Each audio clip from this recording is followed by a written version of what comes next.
Hello, dear students. So, you all are welcome again to this session of SS where we were discussing our political chapter number 3, which was Why Do We Need a Parliament?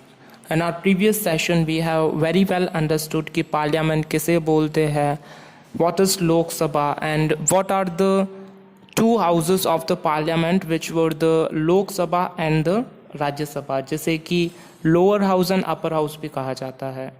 अब हम discuss कर रहे थे previous session के अंदर कि why should people decide, कि क्यों हमारे देश के अंदर पीपल यानी कि लोगों को डिसाइड करने के लिए दिया जाता है कि कौन गवर्नमेंट बनाए, किसकी गवर्नमेंट होनी चाहिए.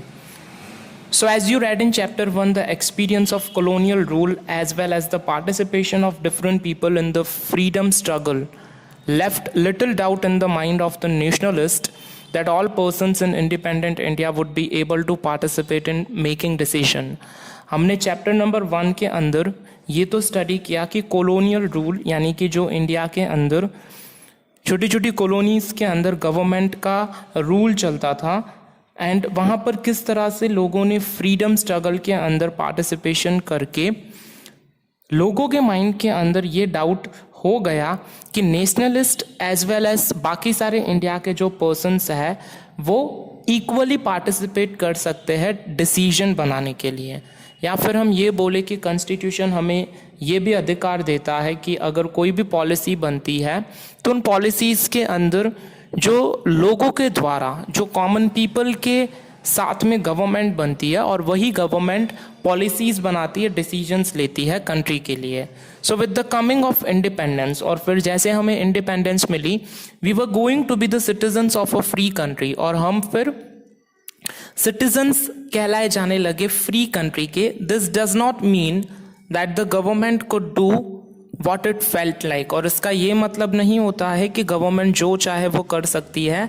It meant that the government had to be sensitive to people's needs and demands, और इसका यही मतलब होता है कि गवर्नमेंट को सेंसिटिव रहना है लोगों की नीड और ज़रूरतों को, डिमांड्स को देखकर. The dreams and aspirations of the freedom struggle were made concrete in the Constitution of Independent India that laid down the principles of universal adult franchise, that is that all adult citizens of the country have the right to vote.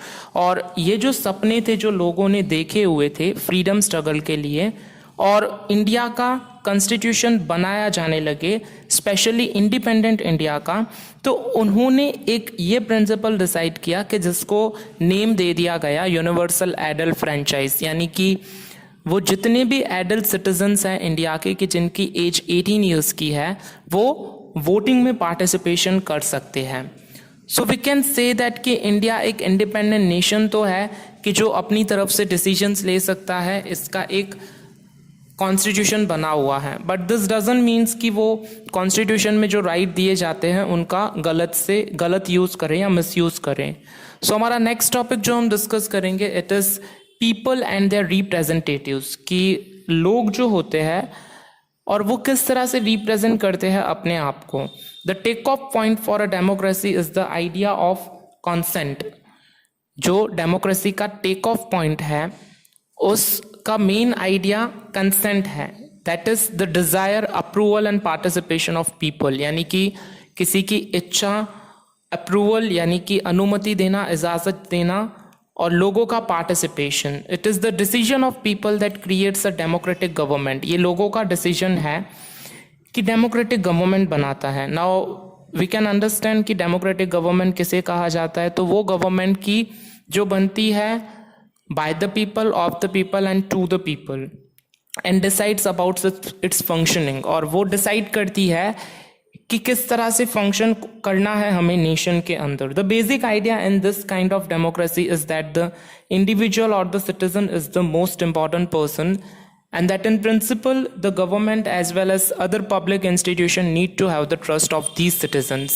इसका basic idea यही है democracy का कि इनके अंदर individual और देश का हर एक वो सिटीजन जितना भी इम्पोर्टेंट पर्सन क्यों ना हो, तो गवर्नमेंट की जो पॉलिसी है, गवर्नमेंट का जो प्रिंसिपल है या फिर जितने भी इंस्टीट्यूशंस है उन्हें सभी को विश्वास रखना है गवर्नमेंट के ऊपर और उन्हें वोटिंग करनी है। How does the individual gives approval to the government? अब इंडिविजुअल्स यानी देश के नागरिक कैसे अनुमति देते हैं गवर्नमेंट को? तो one way of doing so as you read in is through elections. तो लोग किस तरह से रिप्रेजेंट करते हैं, अप्रूवल देते हैं? तो इसकी बेस्ट मेथड ये है, हमने अंडरस्टैंड की कि इलेक्शन के अंदर लोग हम देखते हैं कि किस तरह से बढ़ चढ़कर हिस्सा लेते हैं। जो इलेक्शन का वोटिंग डे डिसाइड किया जाता है उस दिन पे वोट करने के लिए जो सिटीजन्स जाते हैं, तो ये एक तरह का पार्टिसिपेशन ही हुआ। People would elect their representatives to the parliament, और लोग जो होते हैं वो अपना रिप्रेजेंटेटिव इलेक्ट करते हैं और फिर उन्हें पार्लियामेंट तक पहुंचाते हैं। Then one group from among these elected representatives forms the government, और इनमें से एक ऐसा ग्रुप होता है इलेक्टेड रिप्रेजेंटेटिव्स में से कि जो गवर्नमेंट बनाता है। The parliament which is made up of all representatives together controls and guides the government, और जो पार्लियामेंट बनाई जाती है इन सब से, जो इन सब रिप्रेजेंटेटिव्स को साथ में मिलाकर वो कंट्रोल और गाइड करती है गवर्नमेंट को। In this sense people through their chosen representatives forms the government and also control it. और इस सेंस में हम ये भी समझ सकते हैं कि जो चूजन रिप्रेजेंटेटिव होता है वो गवर्नमेंट बनाता है और फिर उसे कंट्रोल भी करता है। यहाँ पर हमें पिक्चर में साफ साफ दिखाई दे रहा है कि this photo shows the election staff using an elephant to carrying the polling material and EVMs to the polling stations located in different terrain. ये पिक्चर हमें ये बता रहा है कि किस तरह से इलेक्शन के अंदर जो स्टाफ पार्टिसिपेट करता है वो बैग्स में ईवीएम मशीन को, ईवीएम मशीन का मीनिंग होता है कि इलेक्ट्रॉनिक वोटिंग मशीन। यहाँ पे एक मैन है कि जिसके हाथ में सूटकेस जैसी इलेक्ट्रॉनिक वोटिंग मशीन है, वो कैरी करके एलिफेंट पर लेकर जा रहे हैं। अब एलिफेंट पे कैरी करके लेकर जाने का यही मीनिंग हुआ कि कोई एक ऐसा एरिया है कि जिसका टेरेन डिफरेंट है। हो सकता है कि कुछ लोग रहते हो जंगल के सराउंडिंग में, तो वहाँ पर हम व्हीकल्स लेके नहीं जा सकते। We can only go through only and only with the help of the elephant. तो इसीलिए एलिफेंट में लोग कैरी करके मशीन्स को, और कुछ लोग हैं जो उसके ऊपर बैठकर जा रहे हैं। So the above idea of representation has been an important theme in your class 6th and 7th social and political life text book. तो हमने देखा था प्रीवियस ईयर्स के कपल ऑफ क्लास के अंदर कि कैसे रिप्रेजेंटेशन एक इम्पॉर्टेंट थीम होती है socially and politically. You are familiar with how representatives are chosen at different levels of government. हम इससे भी फैमिलियर है कि कैसे रिप्रेजेंटेटिव्स को चूज किया जाता है डिफरेंट लेवल्स ऑफ गवर्नमेंट के अंदर। Let us recall these ideas by doing the following exercises. अब इनके अंदर हमें कुछ एक्सरसाइज दी हुई है। So students you can do with your own ये एक्सरसाइज आपको जो दी हुई है। सो यू कैन डिसाइड कि कैसे हम पार्टिसिपेट करते हैं इलेक्शंस के अंदर। So now next topic which is given, जो हमें एक पिक्चर बताया हुआ है, इनफैक्ट 3 पिक्चर्स यहाँ पर हमें दिए हुए हैं। ये पार्लियामेंट का है। जो फर्स्ट पिक्चर दिया हुआ है 1 नंबर का, द पार्लियामेंट ऑफ इंडिया, जिसे संसद बोला जाता है, is the supreme law making institution. ये एक सुप्रीम यानी कि देश की सबसे बड़ी लॉ बनाने की, कायदे और कानून बनाने की इंस्टीट्यूशन है। It has 2 houses, the Rajya Sabha and the Lok Sabha.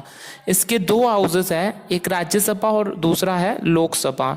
तो जो राज्यसभा बनाई गई है उसे अपर हाउस बोला जाता है, कि जिसका कारपेट रेड कलर का है, और पास ही में जो ब्लू कलर का या ग्रीन कलर का कारपेट हमें शो किया हुआ है वो लोकसभा है। Rajya Sabha council of the states, जो राज्यसभा बनाई जाती है वो स्टेट्स के काउंसिल ऑफ द मिनिस्टर्स होते हैं, उन सबको मिलाकर बनाते हैं, कि जिनकी टोटल सीट्स जो यहाँ पर हमें दी हुई है with the total strength of 245 members, कि इनकी मेंबर्स की जो स्ट्रेंथ होती है वो 245 मेंबर्स की होती है। Is chaired by the vice president of India, और उसका जो चेयरमैन होता है वो वाइस प्रेसिडेंट ऑफ इंडिया होता है।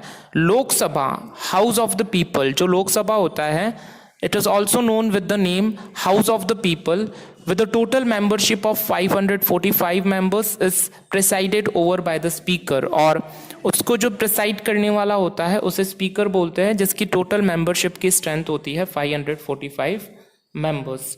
So dear students, in our today's topic we have seen कि किस तरह से राज्यसभा और लोकसभा को हाउसेस ऑफ द पार्लियामेंट बोला जाता है. In our next session we'll continue the chapter with the topic the role of the parliament. Until then, thank you for watching the video and have a very nice day.